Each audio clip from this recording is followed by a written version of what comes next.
Hey guys, we are going to do our MSC Magnifica rating in this video. By the way, we've got a little somebody to show to you and introduce to you. This is Estella. We call her Stella for short. And she's one of our rating crew that's going to be helping us today. Hi, I'm Jody. And I'm Kelly. And we're JK Cruising.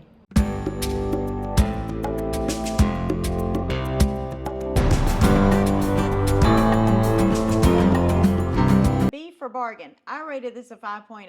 We literally picked the cheapest cruise we could find to see if it would give us the same experience as a higher price cruise. So it was $159 for 3 nights. But by the time you add taxes and fees and everything, it was close to $400, $500 each. But yeah, it was a cheap cruise and it was a good experience. So a 5.0 for me. Hey guys, I rated this a 4.5. The hotels were about $400 a night in the Miami area if we wanted to take a land cruise. The total trip cost us about $1,785, and that was arriving a night early, staying in a hotel. That was the flights included and the actual cruise itself, along with, we didn't do Wi-Fi and we didn't do a beverage package or anything else. We just sort of cheaped out on this one, the very base package, which frankly was sufficient for us. So, yeah. 4.5 for me out on this cruise of the MSC Magnifica for bargain. So E for ease. I rated this a 4.0. Check-in and embarkment was easy, probably the easiest and the quickest that we have ever embarked, ever. It was a little confusing because once you got on the ship, you were allowed to go to your room and freshen up, drop off your bags, whatever. And then they asked that you vacate your room until about 2 o'clock. So if we had known that, all we had was carry-on luggage. If we had known that, we would have just taken our luggage with us, right, rather than dropping it off at the curve. But like I said, it was a little confusing because they're the only cruise ship we've been on that allows that so far. But yeah, it advocated it the way that MSC did. They really, Archie, I think, was the guy that came and got us. Yeah, the shopping guide, Archie. Yeah, he just come and got us, and he's like, hey, here's our policy. He walked us towards the elevators that we needed to go up, like said, here you go, here's the elevators, and up we went. Like the onboarding was 13 minutes, like complete end to end from the time we arrived at port, checked our bags, and walked in 13 to 15 minutes. I mean, it was super fast. Yep. And I rated this a 4.0 because that the muster drill was a little odd. I think that's what Kelly was about to get to was, not only is the part about checking in different than what we've had with some of the others. I know some of the other cruise lines allow that, but for the most part, it's just drop your stuff off and leave. This was drop your stuff off, freshen up, and get out for a couple of hours and give them till 2 o'clock. Yeah, but then you had to go back to your room at 2, and you stayed there until about 3:30, and they made series of announcements about the muster drill. You had to stay in your room, watch the video, and then dial a number on the phone, which we could never get to work for us. And then everybody at one time had to use the stairs, no elevators, and go to their muster station. So that was a little confusing. And once we got there, everybody was there, and we had to wait for the all clear. And so we ended up staying there about 45 minutes. And then everybody at one time was leaving, trying to get to the pool for the sail-away party. So that wasn't the easiest muster drill that we've ever had. But once we got through that, everything else was easy. Yeah, they definitely could have communicated what was going to happen a little better. But overall, again, very easy to deal with. Now that have been on an MSC cruise. This was our very first one, by the way.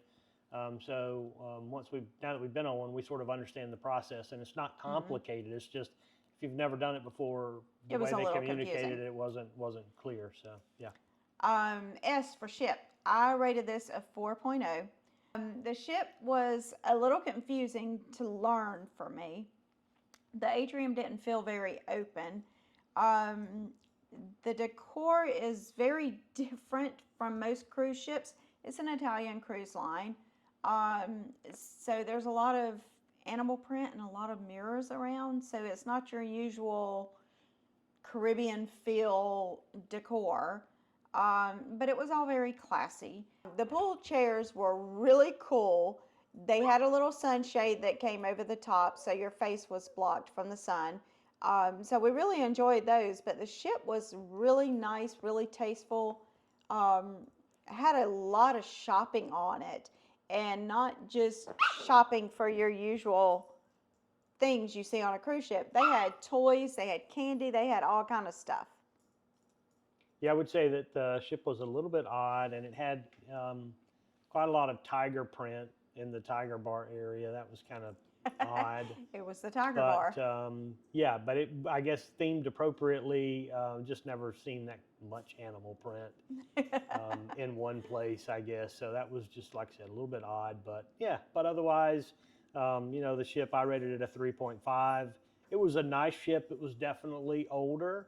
And you could tell that in at least, things like the bathroom and those kinds of areas. But it was certainly functional and did everything we needed it to do. And so, yeah, for $159 a night, and you go to Key West and Nassau and those kinds of, that's kind of hard to beat the price point given all your food and everything's included in that. So yeah, it was a pretty good deal. Absolutely.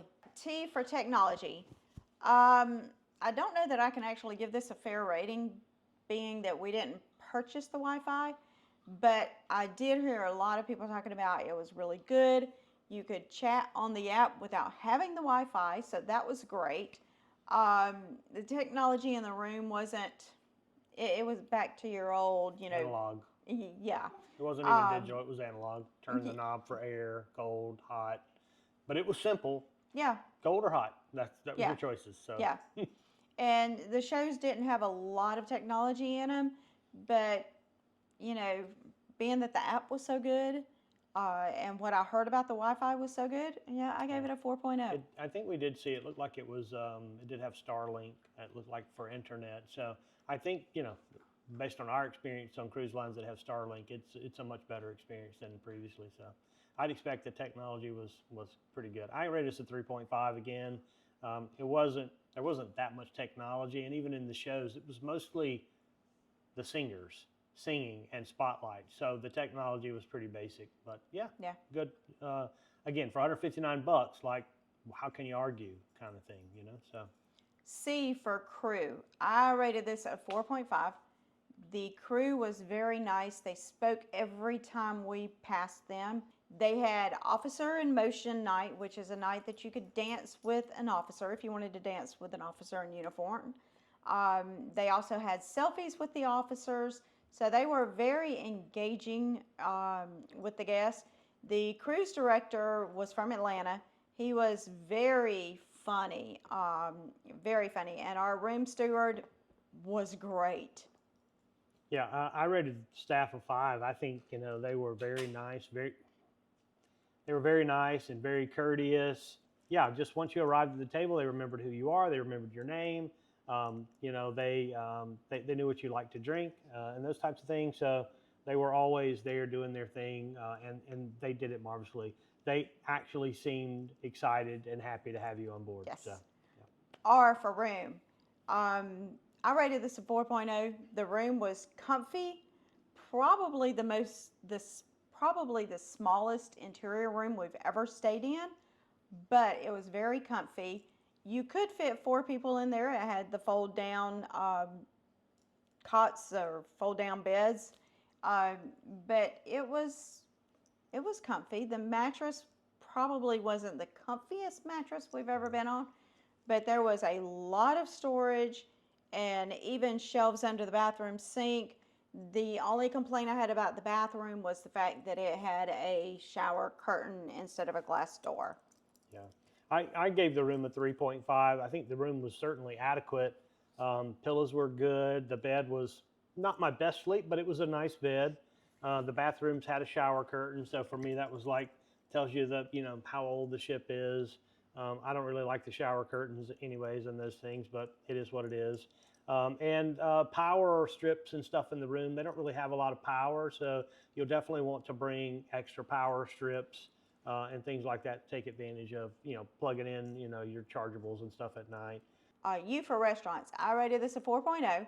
There was only one specialty dining restaurant on ship, but it really wasn't needed. The main dining was really good. The only thing that held me back from giving this a 5.0 was the drink stations were out a lot of times. And the main dining room was painfully slow sometimes.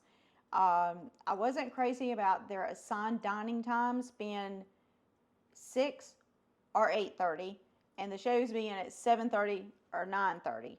So when we had dinner at 6, we barely made the 7:30 show, and we even left one night before dessert just to make it to the show. Right. So, overall 4.0. Yeah, I gave the restaurants a 3.5. I think, again, the crew, like I said earlier, they remembered who you were, they remembered your drinks. Sometimes when they knew you were coming at a certain time, they'd almost have your stuff ready for you. They were that quick and on the spot for drinks. And then sometimes, like, you're going to get one drink. You may not get a second the whole night.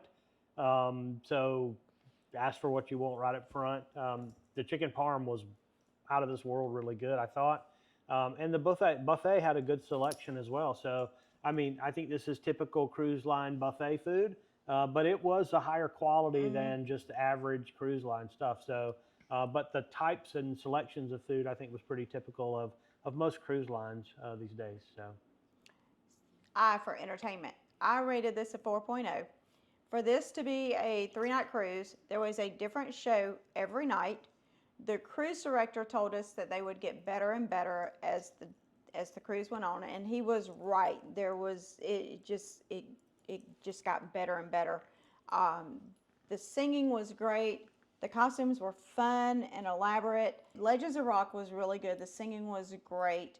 A bunch of songs by the Legends of Rock. And then we also saw Circus, which was the very last show, and it was unbelievably great. Yeah, I gave entertainment a 4.5, and I think the entertainment just continually got better every night, ending with the climax of the circus, and that was super cool, super fun. It seemed like a circus, and from trampolines to folks riding on unicycles to acrobatics to roller skaters. S for shore excursion. I rated this a 4.5. We did not do a shore excursion in Key West because we lived there for 4 months, so we knew exactly what we wanted to do. We knew exactly the shops to hit, the restaurants to hit. But we did do one in Nassau. We did the snorkeling and the private beach and a lunch. It was a 5-hour excursion. Everyone was exhausted by like hour 4.5. So it was almost a tad too long. The lunch they served us was extremely good. We had peas and rice and barbecue chicken, fried fish fingers, and coleslaw. And this private beach was just perfect. It was just perfect. It had everything from comfy lounge chairs to hammocks, swimming pool, private beach, snorkeling, the little restaurant that I mentioned, and drinks, just anything you could want. Yeah, I had a little bit different experience than Kelli there. I rated this a 3.5. We only took the one shore excursion. We went to the private island, as Kelli mentioned. It was a great beach day and a very relaxing day, so don't take me the wrong way. The food was pretty good, just like kind of hit and miss for me, but the day and the little place was very cozy, quaint. I definitely would recommend the chairs that have the big thick cushions on them. Oh yeah. Those were much better to spend 4 or 5 hours like we did.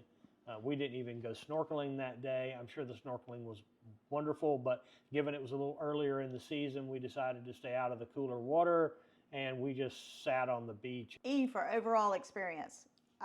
This was a very solid 4 for me. It was a smaller ship coming in only at 963 feet long. It only had one specialty restaurant, but the main dining was very good, and the shows were great.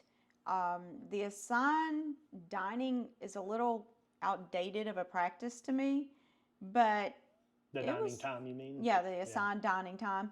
But it was fine, and the cruise, the muster drill was a little, Yeah, they could do a better job there. confusing. Yeah. But overall, the crew was very nice. They were right on top of things. A very solid 4.0. Yeah, I gave this a 4.0 as well. And overall, for overall experience, I would say, like, to summarize, like, good time. It was good food. It was good music, good entertainment, nice crew. It was a good value.